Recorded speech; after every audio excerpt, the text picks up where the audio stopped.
ஸ்பிரிட்டை பொறுத்தவரை நீங்க ஒன்று தெரிந்து கொள்ள வேண்டும். இஃப் இட் இஸ் ஐடென்டிஃபைட், அது கண்டுபிடிக்கப்படுமானால் 7 வழியா ஓடிக்கும். வேதம் சொல்கிறது ஒரு வழியாய் அவன் வருவான், சத்தியம் பிறப்பிக்கட்ட பிற்பாடு, சத்தியம் பிரகடனப்படுத்த பிற்பாடு, சத்தியம் அங்கே உரைத்த பிற்பாடு அவன் எத்தனை வழியா போறான்? கொட்டாய்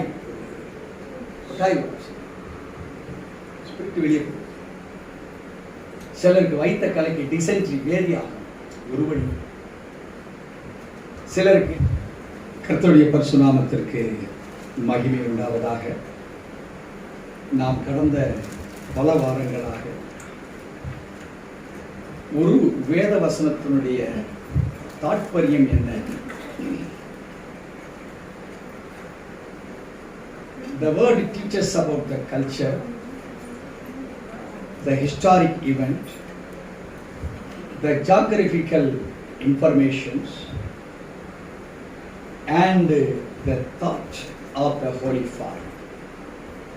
ஒரு வேத வசனத்தின் வார்த்தை நமக்கு கலாச்சாரம், சரித்திரம், தேசத்தினுடைய கோட்பாடுகள் மற்றும் பரலோகத்தை மையம் வைத்து சொல்லப்படுகிற கருத்தை நமக்கு வேதத்தின் வாயிலாக அதை நமக்கு கற்றுக் கொடுக்கிறது. அருமையான தேவ ஜனமே, ஆண்டவர் ஏன் சபை கூடுதலை விட்டு விடாதிருங்கள் என்று சொன்னார்? ஒருவேளை பிறக்கும் போது இந்த ஒரு கை இல்லை, இது இந்த சரீரம் முழு சரீரமா? அட கை இருக்குதுங்க, சின்னதா பிறந்துருச்சு. நீங்க சிலருக்கு பார்த்துருப்பீங்க, மொத்தம் 1.5 கை தான் பார்த்துருப்பீங்க. நான் பார்த்துருக்கேன் அது மாதிரி கை இங்கவே இருக்கும். இதுல இருந்து பார்த்தீங்கன்னா கை இங்கவே இருக்கும். ஒரு சரீரம் எப்படி அங்க குறைபாடா இருக்கிறதோ, ஒரு மனிதனுடைய வாழ்விலே இன்றைக்கு தேதி என்ன? 18. இந்த ஜூலை 18, இந்த 2021 வருஷம் இந்த நாள் மறுபடியும் கிடைக்கும். இந்த நாளிலே கற்றுக் கொடுக்கப்படுகிற போதனைகள் நானே நினைச்ச கூட எனக்கு அது மாதிரி அதே மாதிரி டிட்டோவை கற்றுக் கொடுக்க வராது. ஒரு ஆகாரம் எப்படி இன்றைக்குள்ள ஆகாரம் நாளை மறுநாளுக்கு எடுத்து பார்த்தா அது உதவாதோ, இன்றைக்கு நம்ம மிஸ் பண்ணிட்டோம்னா நாளைக்கு அதை நாம் கேட்பதாக இருந்தாலும் கூட சரி, அது போதிக்கப்படுகிற அந்த வேளையிலே போதிக்கப்பட்டது போல அது இருக்கவே இருக்காது. ஒத்துக்கிறீங்களா? அந்த நேரம், அந்த நாளிகை, தேவன் he is very very particular about a fraction of second அப்படிங்கிறத தேவன் மிக முக்கியமாக அதை கருதுகிறார். நான் ஆரம்பத்தில் நடுவில் சொல்லியிருக்கிறேன், தேவன் ஒரு நிமிஷத்தை கூட வேஸ்ட் பண்றவரே அல்லவே அல்ல. அந்த நிமிடத்தில் கொடுக்கப்படுகிற அந்த எமோஷனல் தான் ஒரு பத்த வைக்கிற நெருப்பு போல, அது அக்கினியாய் பற்றியது. அவர் சொன்னாரு, கடைசி நாட்களில் மாம்சமான யாவர் மீதும் எனது ஆவியை ஊற்றுவேன். அது எப்படி எரியுமா? பற்றி எரிகிற அக்கினியாக. போன வாரம் வராதவங்க இருக்கிறீங்கன்னு வச்சுக்கீங்களேன், இந்த வாரம் வந்திருக்கிறீங்க. அந்த அக்கினியை பத்தி யாருக்காவது தெரியுமா? 7-8 வசனத்தை மிக அழகாக இந்த 2 வார்த்தை தான் அங்கே கிரியை செய்கிறது வசனத்தை. இந்த 2 வார்த்தையை குறித்து நாம் அதிகமாய் மிக எளிமையான முறையில் தியானித்தோம். It brought many informations. It brought a consumable fire anointing and all. அது நமக்கு பற்றி எரிகிற அக்கினியை கொண்டு வந்தது. தெளிவுபடுத்தக்கூடிய சிந்தைகளை நமக்கு அது அதிகமாய் கொண்டு வந்தது. இன்னைக்கு ஒரு வசனத்தான் பார்க்க போறோம். அந்த ஒரு வசனத்துல தேவன் எதையெல்லாம் வைத்திருக்கிறார். புதிய ஏற்பாடு கிரேக்கில் எழுதப்பட்டதாக இருந்தாலும் அன்றைக்கு கிரேக்கத்தினுடைய பவர் எப்படி இன்றைக்கு இங்கிலீஷ் உலக லாங்குவேஜா இருக்கு, அன்றைக்கு கிரேக்க லாங்குவேஜ் என்பது அதை உலக மொழியை போல அது இருந்தாதான் அப்படிங்கிற மாதிரி ஒரு சட்டமும் திட்டமும் அந்த ரோம அரசாங்கம் அப்படிப்பட்ட ஒரு தீர்மானத்தில் இருந்தது.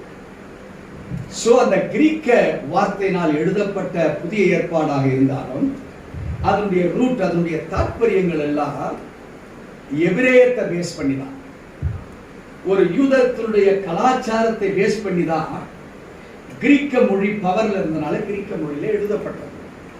சோ அதுல ஒரு வார்த்தையை எடுத்தாதான் அந்த யோவான் 8ஆம் அதிகாரம் 9வது வசனம் விளங்குமே தவிர இல்லைன்னா விளங்கவே விளங்காது. தமிழ்ல அதன்படி நீங்க படிச்சு பார்த்தீங்கன்னா அதனுடைய ஆன்சர் உங்களுக்கு ஏன் அந்த வசனம் அப்படி கொடுக்கப்பட்டது, ஏன் இயேசு அப்படிப்பட்ட ஒரு சூழ்நிலையை அங்கே அனுமதித்தார் என்பது கிரேக்கம் இருந்தாதான். உங்களை கிரேக்க மொழி கத்துக்கங்க நான் சொல்ல வரல. அட்லீஸ்ட் நீங்க சபைக்கு சரியாய் வருவீர்களானால் இந்த 12வது வசனம் யோவான் 8:12 நீங்கள் புரிந்து கொள்ள முடியும். ஏன்னா it is a deity subject. அது பரிசுத்தமான தேவனுடைய மகத்துவங்களை குறித்து நமக்கு கற்றுக் கொடுக்கிற ஒரு வேதாகமத்தின் ஒரு பங்கு தான் யோவான் எழுதின அந்த மகிமையான சுவிசேஷம். அது மற்ற சுவிசேஷத்தை பார்த்தல்ல, இது ரொம்ப வித்தியாசமா நமக்கு பல காரியங்களை கற்றுக் கொடுக்கிறது. ஆகவே நாம் இப்பொழுது வாசிக்க கேட்போம்.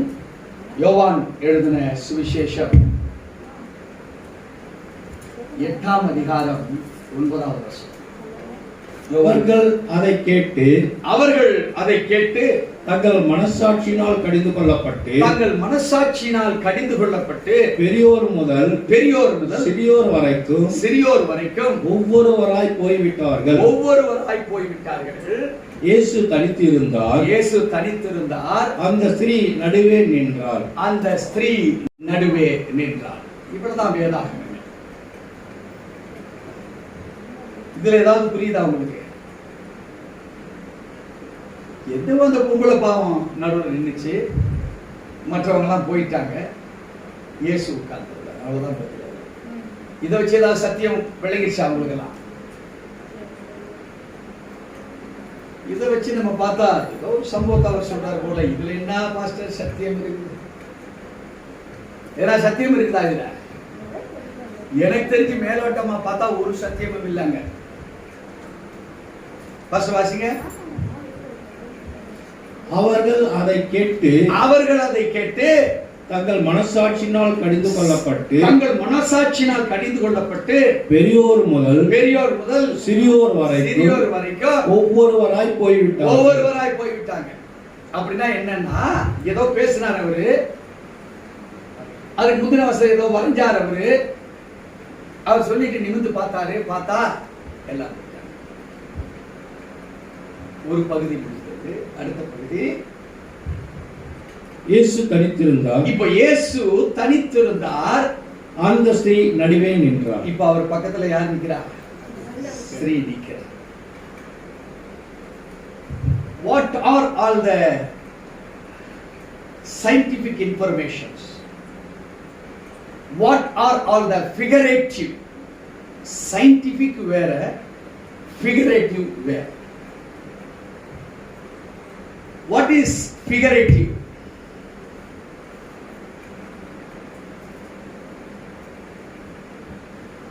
அவர் மண்ணில் ஏதோ வரைஞ்சார். This is called as figurative. ஏதோ உள்ள அடங்கி இருக்கு, ஏதோ தத்ரூபமான ஒரு படத்தின் வாயிலாக இத அவர் கொடுக்கிறார்கள். கலாச்சாரம், சரித்திரம், வேத வார்த்தைக்குள்ளாக அடக்கப்பட்டிருப்பதுதான் figurative. What is scientific? Scientific என்ன?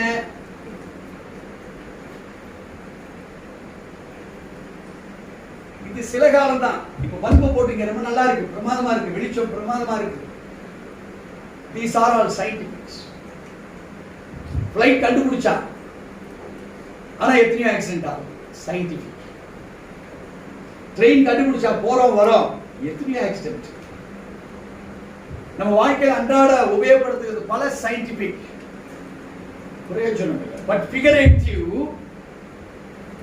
அவர் கொடுப்பது அந்த ஃபிகரேட்டிவ்னுடைய பொருள் நம்மை நித்தியத்துக்கு சேர்க்கக்கூடிய மகிமையின் வல்லமை வாய்ந்ததுதான் ஃபிகரேட்டிவ்.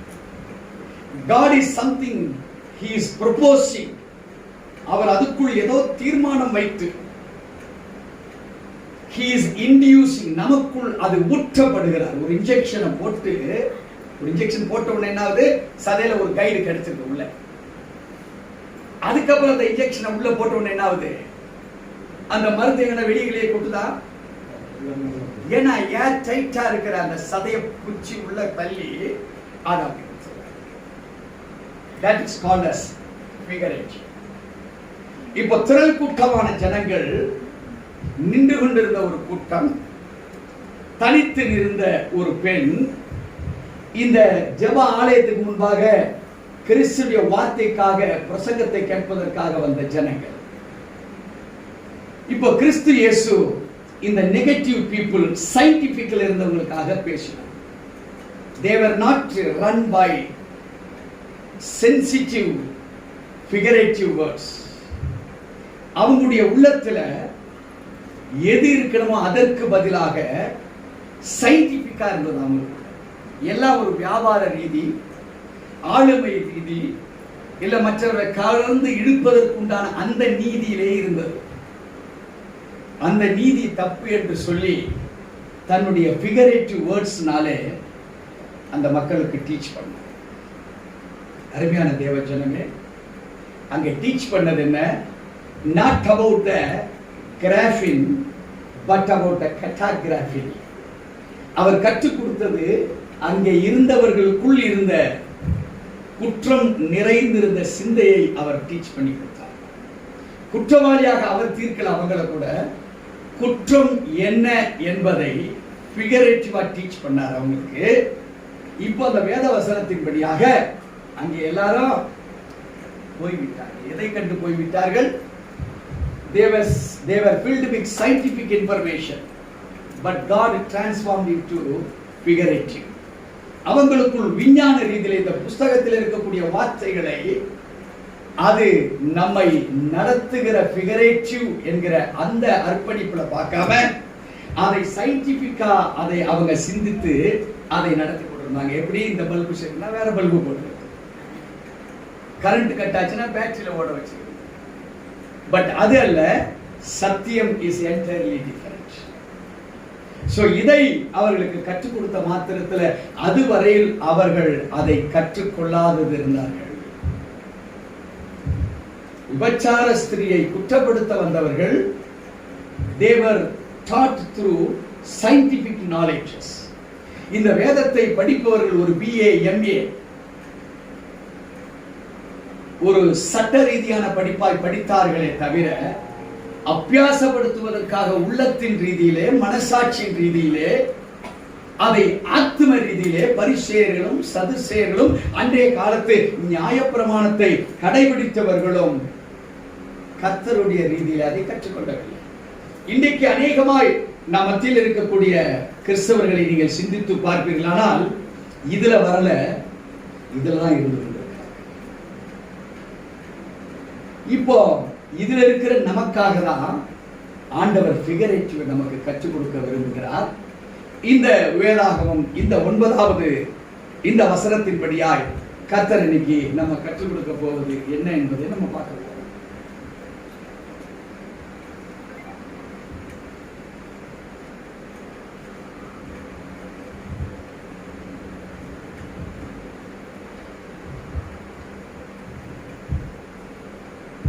அருமையான தேவ ஜனமே, God made a test before the people. அநேக விதமான சத்தியங்களை the feast of tabernacle-க்கு வந்த கூட்டம் ஏறாது. God want to make a test for these people too. இங்க அமர்ந்து சத்தியத்தை கேட்டுக் கொண்டிருந்தாங்க இல்லையா, அவன் யோகியங்களா எல்லாம் யோகியங்களா உட்கார்ந்து கேட்டுட்டு இருந்தாங்க. இவனுங்க அந்த கூட்டத்துல இல்ல. எந்த கூட்டத்துல? குற்றவாளியாய் தீர்க்கிற கூட்டத்துல இவங்க இல்ல. இவங்கெல்லாம் முதல் நாள் வீட்டுல போய் தூங்கிட்டு இப்போ இயேசு என்ன பேச போகிறார் தான் ஜீசஸ். இயேசு என்ன பேச போகிறார் என்பதை கேட்க வந்திருக்கிற கூட்டம் என்ன செய்யறாங்க? ஒரு ஸ்திரீ இந்த அம்மா நிக்க வச்சிருக்கு. ஜீசஸ் இங்க இருக்கிறார். இங்கே திரள் கூட்டமான ஜனங்கள் இந்த அம்மா மேல குற்றப்படுத்திக்கிட்டு இருக்கிறாங்க. இப்போ God wants to test. எதை டெஸ்ட் பண்ண விரும்புறாரு?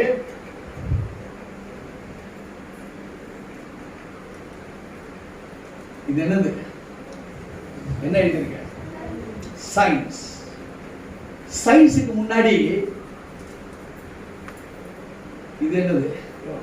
கான்சைன்ஸ். அப்படி என்றால் மனரீதி என்ற அர்த்தம். சயின்ஸ் என்றால் விஞ்ஞானம் என்ற அர்த்தம். அவர்களுடைய மனரீதி விஞ்ஞானத்தின் அடிப்படையில் இருக்கிறதா? அவர்களுடைய மனரீதி சயின்டிபிக்கை அதை மைய கருத்தாய் கொண்டு நியாயப்பிரமாணம் ஒரு கத்தி மாதிரி வச்சுக்கிட்டு செயல்படுறாங்களா? that is called a scientific. God want to test the conscience. அவர் முதல் நாள் மெடிடேட் பண்ணாரு. என்ன மெடிடேட் பண்ணாரு? பிதாவாகிய தேவன் அவருக்கு இப்படி உரைத்திருக்கலாம். திரள் கூட்டம் நாளை காலையில உன்னை குற்றப்படுத்துவதற்காக ஒரு குற்றவாளியை அழைத்து வர போறாங்க. மகனே, நீ எதை பாரு, அவனுடைய கான்சைன்ஸை டெஸ்ட் பண்ணு ஆண்டவர் சொல்லியிருக்கார். மெடிடேஷன்ல கிடைக்கப்பட்ட அவருக்கு பலவிதமான கேள்விகளை இந்த மனிதர்களுக்கு முன்பாக ஆண்டவர் வைக்கிறார். இந்த அம்மாவுக்கு முன்பாகவும் ஆண்டவர் வைக்கிறார், இவர்களுக்கு முன்பாகவும் ஆண்டவர் வைக்கிறார். எத்தனை பேருக்கு விளங்குது? God tests three types of people. குற்றப்படுத்துகிற இவர்களுடைய கான்சைன்ஸ் எப்படி இருக்கு? இவங்க மனரீதி. குற்றம் சாட்டப்பட்ட பெண்ணுடைய உள்ளத்துல என்ன மனரீதி? இத ரெண்டையும் பார்த்து கொண்டிருக்கிற இந்த ஜனங்களுடைய மனரீதி. அருமையான தேவச்சனமே, if we approach the scripture to scientific, we are the people who are going to failure in our life. இந்த வேதாகமத்தை ஆண்டவருடைய figurative, what he has designed, அவர் எதை குறித்து இதை செயல்படுத்துவதற்காக இதை ஆராய்ந்து எழுதப்பட்டிருக்கிறதோ அதன்படி செயல்படாமல், if it is divided into two parts, if it is இந்த ரெண்டு உதாரணங்களாக சயின்டிபிக்காக நீ இதை ஆராய்ந்து அறிவாயானால், you are the defeated person before the Lord. உன் அறிவு, உன்னுடைய ஆற்றல்கள், உன்னுடைய திறமைகள், உன்னுடைய சுயம், உன்னுடைய புயபலன் மூலமாய் வேதத்தை நீ ஆராய்வாயானால், we are the first defeater. நாம் தான் முதலாவது தோற்று போயிருக்கிற ஒரு மனுஷன். இது பிசாசால் அல்ல, நம்முடைய அறியாமையினால். So God wanted to test his conscience. அவருடைய கான்சைன்ஸ், அவருடைய சிந்தை ரீதிய இதை செயல்படுத்துவதற்காக God meditated. So முதல் நாள் இரவு ஒளிவு மலைக்கு போறார். நமக்கு சிந்திச்சு பார்த்தா பயங்கரமா ஊழியக்காரர்கள் வேலை செய்தாங்க சிஸ்டர். நேற்று எல்லாம் அக்னி விஷயத்துல பாஸ்டர் ரொம்ப டயர்ட். அதில் விடுதலைக்கு வேற நிறைய பேர் வந்துட்டாங்க, டயர்ட். நைட்டு நீங்க பாஸ்டர் டிசைட் பண்ணாதீங்க, டிஸ்டர்ப் பண்ணாதீங்க. இப்போ இங்க ஆண்டவர் பார்க்கிறாரு, இந்த மெடிடேஷன் நீ எவ்வளவாய் ஆராய்ந்திருக்கிற ஆண்டவர். God like this wanted to test the conscience of the three types of people. இந்த ஒன்ன வச்சுதான் எல்லா மேட்டரும் நடக்குது. இந்த பாப்பா வச்சு என்ன இருக்குது? இப்ப ஒரு பெரிய ஸ்டோரியே. God tested two things. ரெண்டு காரியங்களை இந்த மக்கள் மத்தியிலே டெஸ்ட் பண்றாரு. இந்த கான்சைன்ஸ்,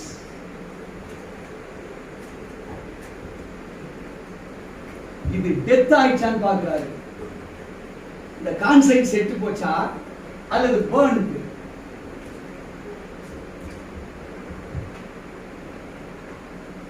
மனிதனுடைய சிந்தை அவைகளில் தெய்வீகமற்றதான காரியங்கள் அவர் அந்த மண்ணில் எழுதுறார்.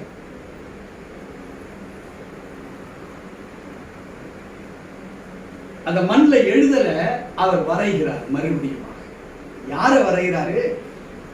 இருக்கிற மனுஷனுக்குள்ள இருக்கிற கேரக்டரையும் ஆட்டிடியூடும் இந்த கான்சைன்ஸா மாறி போச்சே.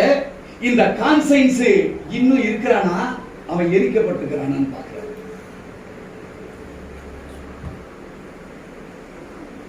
இது எரிக்கப்படாத அவன் தேவனுடைய சமூகத்தில் வர முடியாது. அவனுடைய சயின்டிபிக் அப்ரோச்மெண்ட்ஸ், கான்சைன்ஸ் அவரு அங்க இருந்த இந்த பெண்ணை குற்றவாளியா தீர்த்துட்டு வராங்கல்ல, அவங்களுக்குள்ள இருக்கிற கான்சைன்ஸ் சாக வேண்டும், எரிக்கப்பட வேண்டும். இந்த ரெண்டும் எங்க இருக்கு? அவனுடைய சிந்தையில இருக்கு. இந்த சிந்தை எரிக்கப்பட்டு அது செத்து போனாதான் அவன் தேவனுடைய சமூகத்துல அவன் தேவனை போன்றவனாக மாற முடியும். ஆகவே அந்த மண்ணு எல்லாரும் நடந்து அந்த மண்ணு லூசாவா இருக்கும், ரொம்ப ஸ்ட்ராங்கா இருக்கும். கை எப்படி உள்ள எழுதுறாரு, டர்ட்ஸ் அது அழுக்கா இருந்ததுன்னு போட்டிருக்கு வேதத்துல. அது நம்மள எப்படி ஆராய்ச்சி பண்ண புத்தகத்திலையும் நெட்டிலையும் அப்படி போட்டிருக்கு. அந்த அழுக்குக்குள்ளாக அந்த கரங்கள் போகும்போது அவங்க கரங்கள் தைக்கப்படுகிறது. So blood comes out of his finger. உள்ள தொட்டவன மண் அழுந்தி இருக்கு. அது எப்படி பதமா இருக்கணுமோ அந்த பதத்துல இல்லை.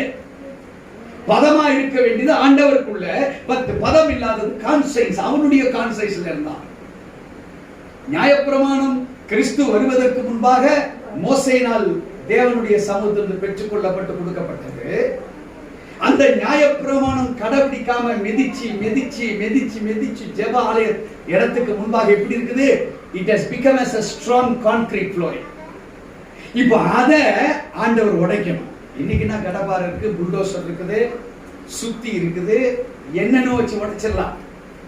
பட் God எதை தொட்டாரு? இந்த கான்சியஸை தொட விரும்பினார். ஆகவே அவருடைய பாவம், போராட்டம், பாரம்பரிய கட்சிகள் ஊடாக அந்த கரங்கள் போகும்போது அது என்ன செய்து? ரத்தம் கசிந்து ஸ்ட்ராங்கா இருக்க மண்ணை என்ன ஆயிடுச்சு? இப்போ சாஃப்ட், மெதுவாயிடுச்சு, சாஃப்ட் ஆயிடுச்சு.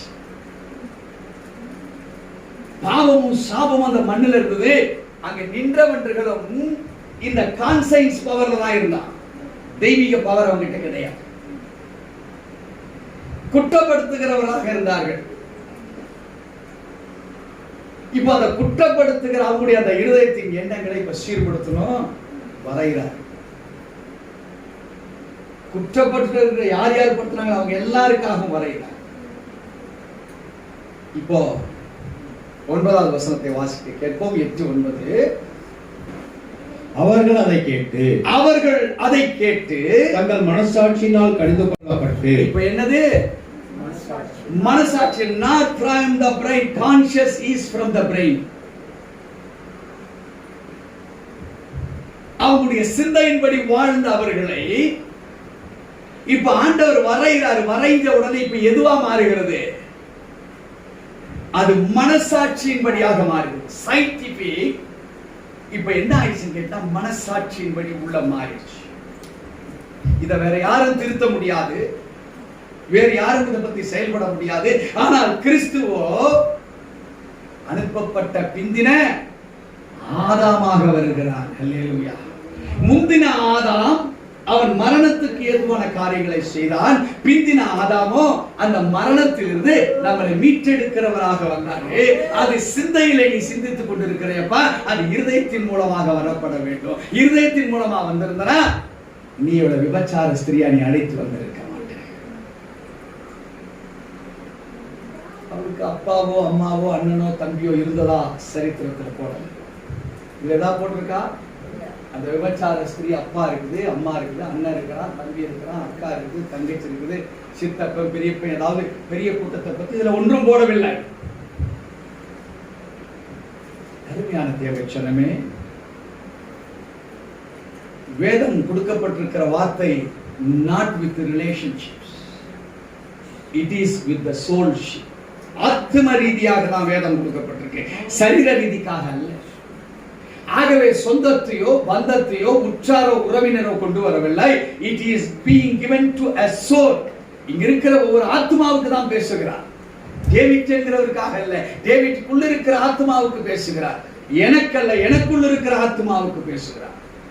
அங்கே வந்தவங்க எல்லாம் ஆத்ம ரீதியாக வரவில்லை, மாம்ச ரீதியாய் வந்து ஒரு மாம்சத்தை குற்றப்படுத்தி கல்லால் அடிச்சு அந்த மாம்சம் அழிக்கப்படணும், உடைக்கப்படணும், உள்ள இருக்கக்கூடிய எந்த சிந்தையா இருந்தாலும் அது தெய்வீகம் இல்லை என்று சொல்லி புரிந்து கொள்ளும் அளவும் நியாயப்பிரமாணத்தை கற்றே கொடுக்கல, அடிச்சு கல்லெறிய. ஒரு பிள்ளைக்கு டெஸ்ட் வச்சா கூட என்ன நடக்குது? பாடத்தை முதல்ல கற்றுக் கொடுக்குறாங்க, கற்றுக் கொடுத்ததுக்கு அப்புறம் டெஸ்ட். இங்கே இந்த கூட்டம் நியாயப்பிரமாணிகள் தான், சதுசேயர்கள் தான், பரிசேயர்கள் தான். ஆனா நியாயப்பிரமாணத்தை இந்த அம்மாவுக்கு கற்றுக் கொடுத்திருந்தாங்களா? எனக்கு தெரிஞ்சு ஒருவேளை மேலோட கற்றுக் கொடுத்திருப்பாங்க, அந்த அம்மாவுக்கு ஃபுல்லா தெரிஞ்சிருக்கா? தனித்து விடப்பட்ட அந்த பெண்ணுடைய வாழ்க்கை, ஒருவேளை உண்மையாக அவங்க விபச்சாரம் பண்ணாங்களா, இல்ல விபச்சாரத்துக்கு தள்ளப்பட்டாங்களா? பட் கான்சியஸ் அங்கே வென்றது. இவங்களுக்கும் இந்த கான்சியஸ்க்கும் அவங்க மன ரீதியாக இவர்கள் சிந்தித்தார்கள், ஆத்ம ரீதியில அல்ல. சோ மன ரீதியாய் குத்தப்பட்டு அவங்க திரும்பி God made a test to the conscious. இங்கே கான்சியஸ் அவர் வரைந்ததுக்கு அப்புறம் செத்துருச்சாக எரிஞ்சு போச்சான்னு பார்க்கிறேன். அடுத்ததாக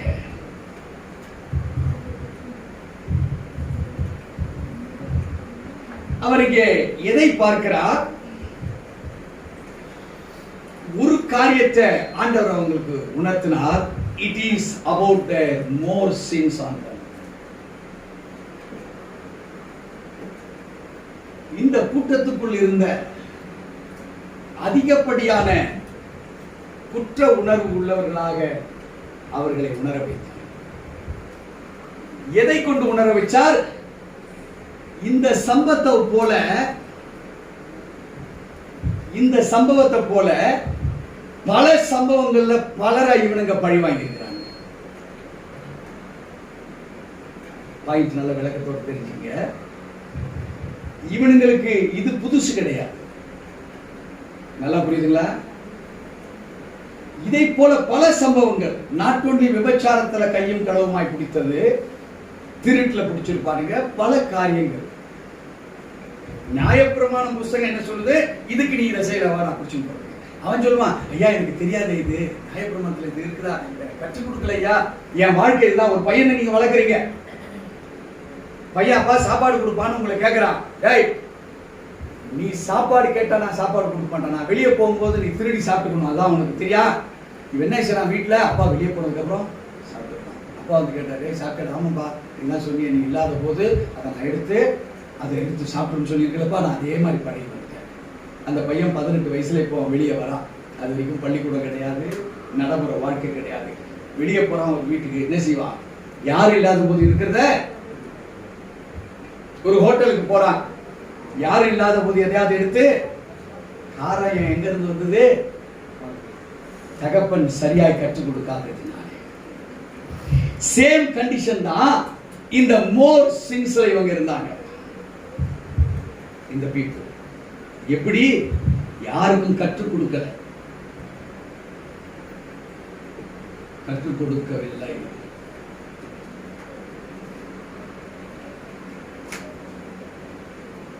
இப்போ கூட ஒரு கேள்வி, ஆலயத்துக்கு வரீங்க போறீங்க, யாருக்காவது கற்றுக் கொடுத்தீங்களா? கூட பழகிறவங்களுக்கு யாருக்காவது கற்றுக் கொடுத்துருக்கீங்களா? நீங்க நியாயப்பிரமாணம் என்று கற்றுக் கொடுக்க வேண்டாம். ஜீசஸ் இப்படி சொல்லியிருக்காரு, தெரியுமா உங்களுக்கு?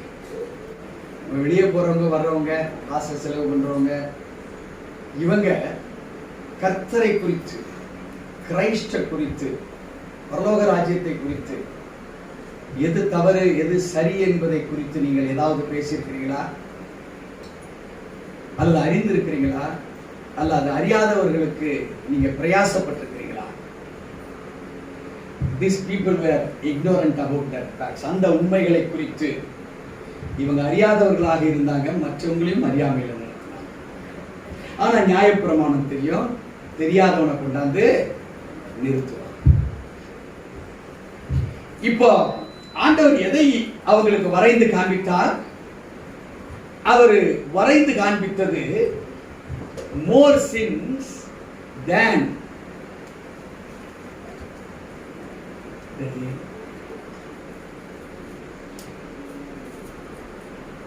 இந்த பெண்மணி எதை செய்தாலோ அவ விபச்சாரம் பண்ணது குற்றம் தானே? குற்றம் தானே? குற்றம். இதை காட்டிலும் நீங்க நிறைய செய்திருக்கீங்கன்றதை கற்றுக் நல்ல விளங்குங்களா? முக்கியமான பாயிண்ட். இவ விபச்சாரம் செய்தான் தான் கொண்டு வந்து கொடுத்திருக்காங்க. ஆனா இதை காட்டில நீங்க பல குற்றங்களை நீங்க செய்தவங்கன்னு சொல்லி வரைந்து காமிச்சு. அதான் போன இதுல நான் எடுத்தேன். ரெண்டாவது அந்த ஹீப்ரு வார்த்தை என்ன? Katagraphy, to write down a record against individuals. அங்கே நின்ற ஒவ்வொருத்தரை குறித்தும் அவன் அதிக பாவிடா என்று சொல்லி அவர் கற்றுக் கொடுத்தார். எப்படிப்பட்ட பாவி? இந்த பெண்ணை கொண்டாந்து ஒரு விபச்சாரமா நீ சொல்லி கொண்டாந்து விட்டியே, இதை காட்டிலும் இதுவரை நீ என்னென்ன செய்த தெரியுமா அப்படிங்கிறத உணர்வுபடுத்தி காமிச்சார். இப்போ அந்த 9வது வசனத்துக்கு முதல் பகுதி வாசிங்க. அவர்கள் அதை கேட்டு தங்கள் மனசாட்சியினால் கடிந்து கொள்ளப்பட்டு பெரியோர் முதல் சிறியோர் வரைக்கும் ஒவ்வொருவராய் போய்விட்டார்கள். இதுதான் முதல் ஒரு தாட். என்னன்னா அவங்களுக்குள்ள இருந்த அந்த கான்சைன்ஸ், சுயத்தினால் ஏற்பட்டிருந்த அந்த கான்சைன்ஸ், அது சயின்டிபிக்கா இருந்தனால அது எரிக்கப்பட்டது, அந்த எண்ணங்கள் சாகடிக்கப்பட்டது. இரண்டாவதாக என்ன கற்றுக் கொடுக்கிறார் அந்த எழுத்து மூலமா? கீழே ஏதோ வளைஞ்சாரு, தம்பி நிக்கிற நீங்க எல்லாம் யார் தெரியுமா? இவ்வளவு குற்றம் சாட்டினீங்கல்ல, இந்த குற்றத்தை காட்டிலும் இன்னும் 1 2 3 4 5 6 பல எண்ணிக்கைகளிலே you are in the side of more sins. அதிகப்படியான குற்றவாளிகளாக நீங்க தான் இருக்கிறீங்க என்பதை அவர் வரைந்தார். He not only wrote, he draws some. மூன்றாவதாக விலங்குலாம் நல்லா இதை நீங்க புரிஞ்சுக்கிட்டாதான் உங்களுக்குள் வேதம் கிரியை செய்யும்.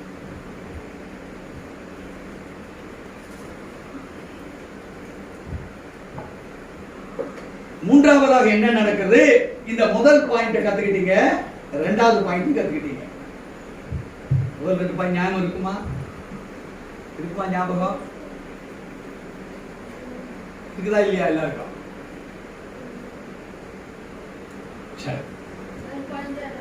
முதல் பாயிண்ட் அவங்களுடைய கான்சியஸ், அவங்களுடைய சிந்தைகளிலே இருந்தவைகள் எரிக்கப்பட்டது, சாகடிக்கப்பட்டது. அதனால மனசாட்சியிலே குற்றுண்டவர்களாய் மாறினார்கள். இரண்டாவது, ஐயோ இவ்வளவு ஒரு விபச்சாரி தானே கொண்டு வந்தோம், இதை காட்டிலும் நான் இன்னும் நிறைய குற்றங்கள் செய்திருப்பதை தேவன் அங்கே உணர்த்தி காமிச்சார். அதனால மனசாட்சி, இவன் ஒரு சின்ன குற்றம் தானே செய்தா, இதுக்கு நம்ம இத்தனை பேர் வந்தோமே. இப்போ ஆண்டவர் நம்மளை யாருன்னு வெளியிட்டு காமிச்சிட்டாரு, மனசாட்சியின்படி நம்மளை காமிச்சிட்டாரு.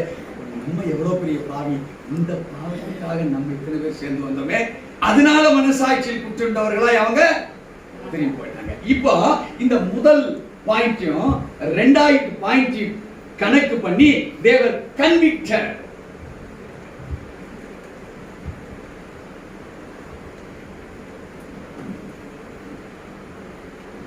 தேவர் கன்விக்டர் அப்படி என்றால் குற்றங்களை ஒத்துக்கொண்டவர்களா? They were convicted by their conscience.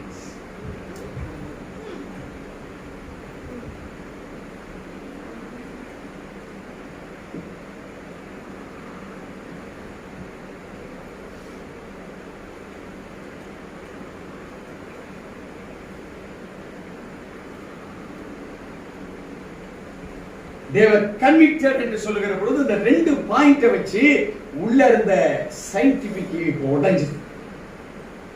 உள்ள இருந்த தாட்ஸ் கிட்டத்தட்ட 3000 ஆண்டுகளுக்கு மேலாக அவங்களுடைய எண்ணங்களில் இருந்த எண்ணங்கள் உடைக்கப்பட்டது. இந்த முதல் 2 இவ்வளவு நாங்க குற்றவாளியா, இவ்வளவு நாங்க சுயத்துல வாழ்ந்துட்டோமா, கற்றுக் கொடுக்காமலே குற்றம் கண்டுபிடிக்கிறாய் வாழ்ந்துட்டோமா, எவ்வளவு பெரிய தப்பு. நம்ம அப்ப எத்தனை பேரை நம்ம குற்றவாளியா போட்டு காலி பண்ணியிருப்போம் ஆளுங்களை, எத்தனை பேரை நம்ம கொலை செய்திருப்போம் ஆளுங்களை என்பதை அவங்க மன ரீதியில் அது கன்விக்டடாய் மாற ஆரம்பிச்சு. இப்போ மன ரீதியிலே கன்விக்ட் ஆனப்பட்ட காரியத்தினால்தான் அவர்கள் திரும்பி போனார்கள். இதுல கடைசி இங்க என்ன சொல்லப்பட்டிருக்கு, அவங்க எல்லாரும் பெரியோர் முதல் சிறியோர் வரையில் ஒருவராய் போகிறார். அருமையான தேவச்சனமே, பிசாசு எப்படி வரான்னா ஒரு வழியில தான் உள்ள வரான். உள்ள பல விதமான பிரச்சனைகள். அவருடைய என்ட்ரி பாயிண்ட் ஒரு சின்ன என்ட்ரி பாயிண்ட் தான். இங்கே அந்த திரள் கூட்டம், இந்த கூட்டம் முழுவதுமாக போயிடுச்சு. இப்போ ஸ்பிரிட்டை பொறுத்தவரை நீங்க ஒன்று தெரிந்து கொள்ள வேண்டும். இஃப் இட் இஸ் ஐடென்டிஃபைட், அது கண்டுபிடிக்கப்படுமானால் 7 வழியா ஓடி. வேதம் சொல்கிறது ஒரு வழியாய் அவன் வருவான், சத்தியம் பிறப்பிக்கட்ட பிற்பாடு, சத்தியம் பிரகடனப்படுத்த பிற்பாடு, சத்தியம் அங்கே உரைத்த பிற்பாடு அவன் எத்தனை வழியா போறான்? கொட்டாய் கொட்டாய் ஸ்பிரிட் வெளியே போகும்.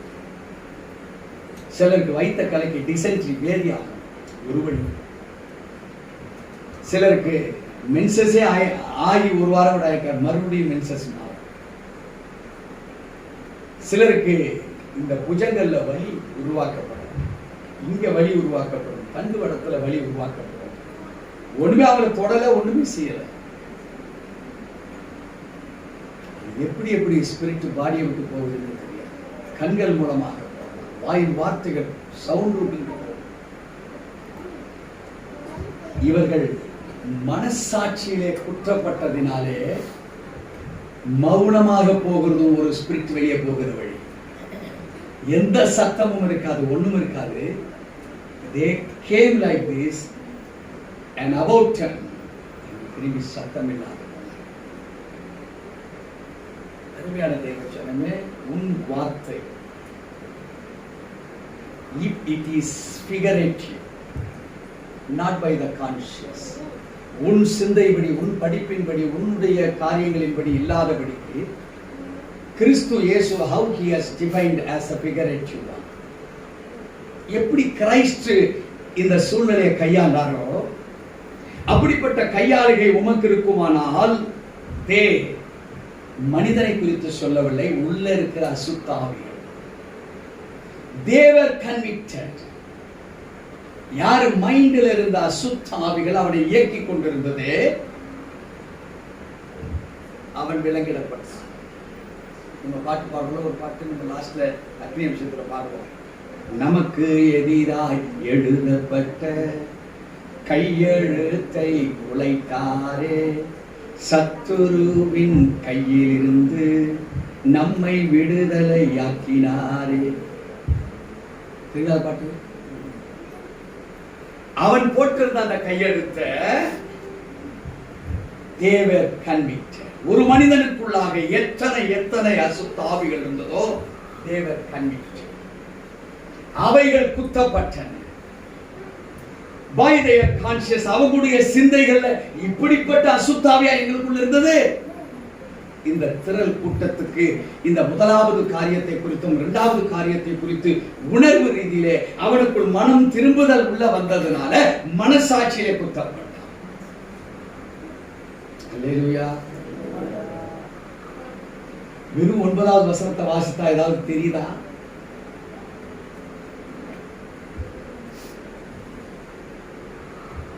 This conviction is important. இது இவங்களுக்கு மாத்திரமல்ல, நமக்கு தேவை. நாம எப்படிப்பட்டவர்களாய் வாழ்ந்து கொண்டிருக்கிறோம். நம்மளுக்கு மத்தவன் சொல்ல வேண்டாம், இது சொல்ல. இங்கதான் எல்லாமே சொல்லப்படும். இதுதான் பெர்ஃபெக்டா. மத்தவன் தனக்காக பேசுவான், சுயத்துக்காக பேசுவான், சூழ்நிலைக்காக பேசுவான், தன்னுடைய வெற்றிக்காக இந்த வேதத்தை எடுத்து பேசுவான். யாரையும் நம்பாதீங்க, என்ன கூட நம்பாதீங்க. டீச்சிங் எல்லாம் நான் ஓகே, பர்சனலா நான் ஓகே பார்த்துக்கிறேன். தெரியுமா இருக்காது? Trust the word of God, not any persons. ஏனென்றால்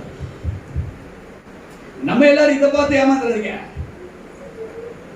நம்ம நல்ல கூட்டம், நீங்க உங்களுக்கு சொல்லி ஏமாந்துறீங்க. உங்களுக்குள்ள ஒருத்தர் இருக்கிறான், அவனை தட்டா தெரியும் விஷயம். இப்ப ஆண்டவருக்கு என்ன சொல்றாரு? they were convicted. who were convicted? not only these people. இந்த கூட்டத்துல சத்தியத்தை கேட்டுட்டு ஒருத்தங்கறான் பார், they were also convicted. இங்க இருந்தவருடைய மனப்பான்மையையும் தேவன் மாற்றும்படி பேசினார். It was given as a general thought to the people. அது ஒரு பொதுவான ஒரு காரியமாக தேவன் அங்கே டீச் பண்ணினார்.